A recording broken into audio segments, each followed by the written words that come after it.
Hello everyone and welcome back to a brand new video where today we return with more iRacing. This time around we're here at Knock Hill Racing Circuit for the creme de la creme of cheap UK racing cars. Yes, we're here in the all-new Renault Clio Cup car, the R.S.V, for whatever reason. But yeah, we're back here at Knock Hill. It's been a while since I've raced around this venue, but I'm quite looking forward to this one. But again, just like the Formula Ford video that we did a couple of days ago, if you missed out on that, go back, check it out. I have got some complaints to make with the iRacing department. Let's head out onto the Knock Hill circuit then, and just talk through what I think they've really missed a beat. Well, let's head out then onto the Knock Hill circuit. I'm actually going to be using the sequential shifter for this one as well, try and get that authentic Renault Clio Cup experience. But this is going to be the first laps I've done in this car, just like that last video that I did. So you might be wondering, Matt, how have you already got a problem then with this car? Now, whoa, hello, front tyres that lock up quite badly. That's interesting.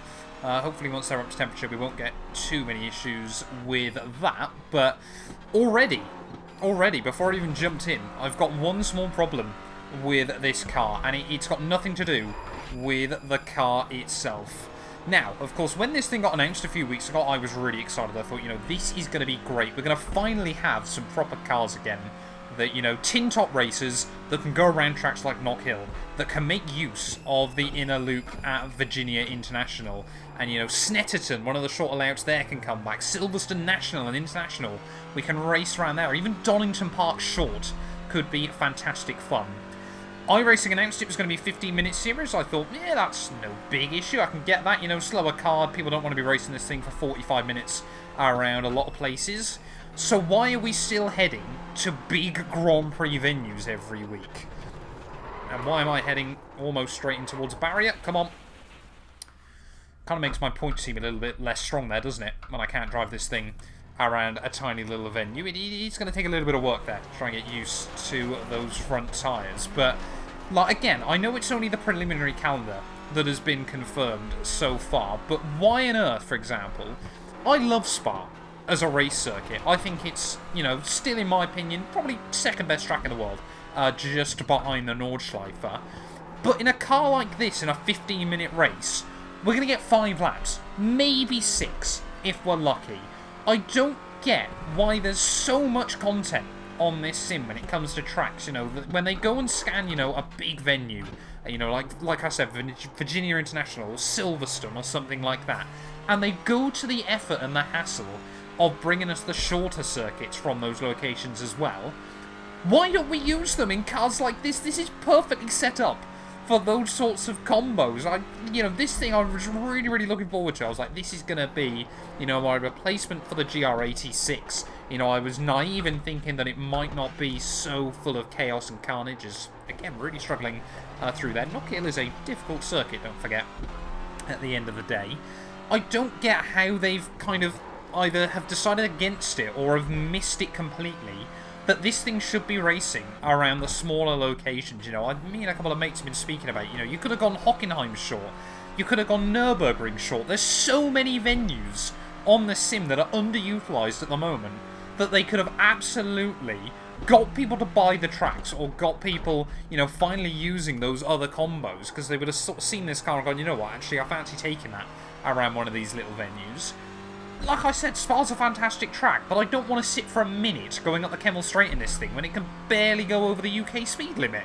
Well, I just don't get it. But anyway, mini rant over. Let's try and actually give this car a little bit of a moment to shine. Of course, like I said in that last video, we went round Jerez in the all-new Formula Ford car. No other tracks are new to the sim this season, so we've taken this back to, a UK staple of motorsport. Did you know, actually, the only track in the UK that can be driven in both directions and is still FIA, I think it's grade 2 or maybe even it's grade 3 even, but yeah, it is FIA. It's the only track in the UK that's FIA graded to be run in both directions there. Of course, front wheel drive, just over 100 horsepower, I think in this thing about 150, I want to say, at the absolute top. So, it is going to provide some very close racing, and like I said, this thing is going to replace the Toyota GR86 ready for the new season. Of course, fixed setup series once again, if I remember correctly.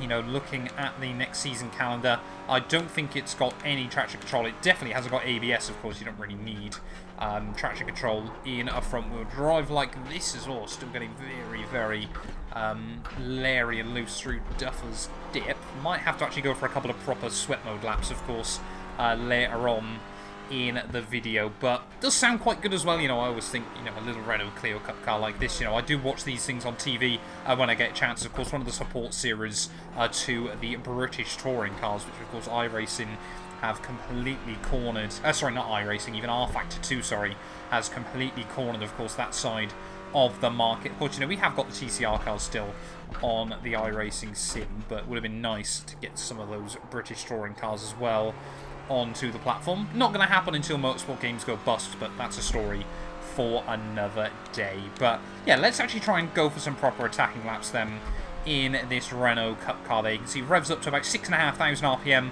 as we come over the start-finish line. They're 105 miles an hour for a dab on the brakes there. Of course, you know, it's front-wheel drive. You have to take curbs for breakfast. That's just the way these things go. Still, I feel like I'm nudging that brake pedal in towards turn 3. And it just sometimes will bite, and other times will bite back. It kind of feels like they're up over the bump. Of course, you know, this thing will have to take curbs for breakfast when you're racing a track like Knock Hill. But, you know, it does get up through the rev range quite nicely as well. You know, very, very short gearing. Because that's where these cars are meant to be racing. How it's going to cope at Spa there, just sat at 120 miles an hour going up the hill, I don't know yet. I mean, it's just going to be a slipstream fest. But, you know, little cars like this aren't too swung by slipstream, unless of course it's an absolutely mammoth run. But you know, it's probably going to end up working like a bit of a feeder if you want to get more into the TCR cars, things like that. And you know, it is certainly going to be a good car for that sort of thing. You know, saving grace, they have sent it to Alton Park, I think, late on in the campaign. So iRacing, they might have messed up most of this schedule, but Alton Park just works in every single car, it seems, on the sim. So I will, you know, I will tip my hat to them there. They haven't completely ruined all 12 weeks worth of potential action in this car. But of course, you know, it's front wheel drive like I mentioned, so it should be fairly easy to drive. You know, you're getting a bit of contact with someone, you absolutely just dump the throttle. Had that many times racing in the TCRs, you know, when people get a little bit loose and lively as well there. But yeah, let's give you guys a little bit of an audio listen then. We'll let you guys listen in with the car as I'm going to try and get a couple of laps hooked up.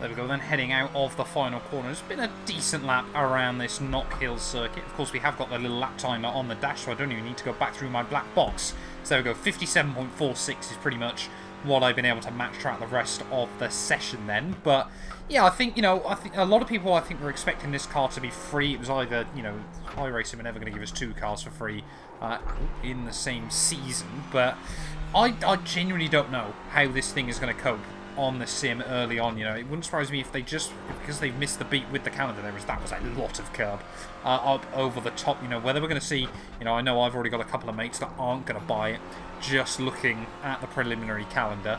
You know, how it's going to fare, I think, is going to be testament to whether iRacing makes some big changes with it early on, or whether the racing is just incredible quick enough in the series. Because, you know, it is, like I said, front-wheel drive, but it hasn't got ridiculous amounts of power like the TCR cars. Obviously, you're just dumping it and watching the front wheels spin just all the way. You know, the front wheels on the TCR car would still be spinning halfway up this straight if they came back to this venue. So, you know, I think it is going to be a good stepping stone. But, of course, on the other hand, who's desperately trying to make the step up in towards TCR cars for the most part on iRacing? Yeah, there will be a few people, but it's hardly where, you know, people don't come to iRacing, you know, because they want to become one of the best drivers in TCR cars. You know, to be honest, like I mentioned, you know, R-Factor's got the WTCC license, and Race Room, you know, works with WTCR as well on quite a large scale still, even now, many, many years after that series began. So it does raise an interesting question about where this car is going to fit in early on in the campaign. Like I said, you know, I think the first season it's going to be run D-license, 15-minute races, if I'm not mistaken. It might be 20-minute races. No, I'm pretty certain, yeah, it is 15-minute races for Season 1, which I think, you know, is a good, you know, race length for this car.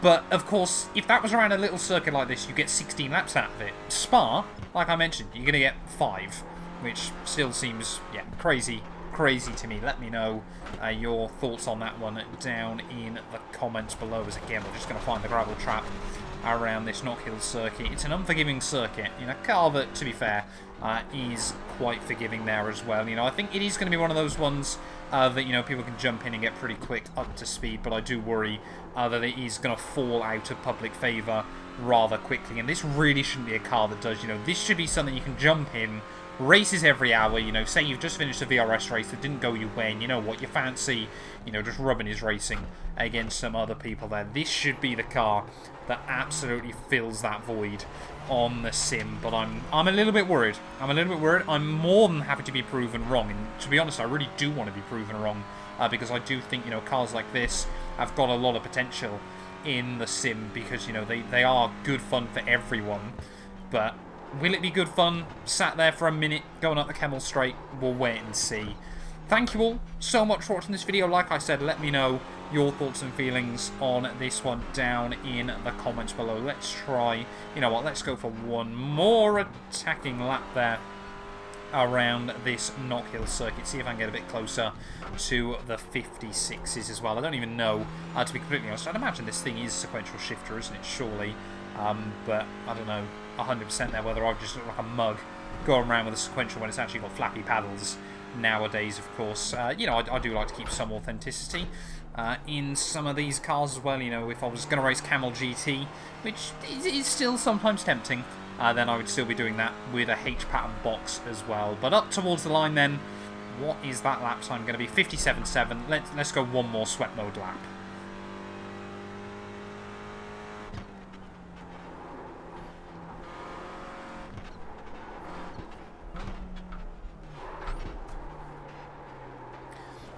Or let's not. Apparently, we'll just find the gravel trap once again. But there we are then. A quick little look at the all-new Renault Clio R.S.V. I'm going to keep calling it that.